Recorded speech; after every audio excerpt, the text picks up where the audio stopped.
কথায় আছে না, অসময়ের কোনো কিছুই ভালো নয়।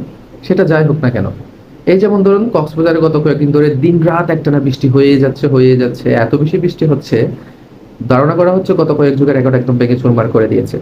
এই প্রচুর বৃষ্টির কারণে কক্সবাজারে পাহাড় ধসে অনেকগুলো মানুষ মারা গিয়েছে।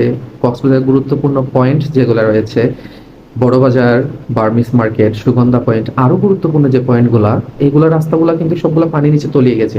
যানবাহন চলাচল তো দূরের কথা, কোনো মানুষজন চলাচল করতে পারতেছে না। এইগুলা কেন হয়? কারণ আমরা জানি কক্সবাজারে বিগত কয়েক বছরে সুন্দর সুন্দর রাস্তা তৈরি করা হয়েছে, সুন্দর সুন্দর ড্রেন তৈরি করা হয়েছে, তবুও কেন বৃষ্টির পানি রাস্তায় চলে আসতেছে? আমার কাছে মনে হয় এটার জন্য দুইটা কারণ দায়ী। প্রথম কারণ হচ্ছে আমরা জনগণ পরিবেশের প্রতি এত বেশি উদাসীন মন মানসিকতা পোষণ করে থাকি। আমরা প্রতিদিন পলিথিন প্লাস্টিক প্রচুর পরিমাণে ইউজ করার পরে আমরা কি করি, নির্দিষ্ট জায়গায় না ফেলে ড্রেনের মধ্যে ফেলে দিচ্ছি, তাই না? যখন ড্রেনের মধ্যে ফেলে দিচ্ছি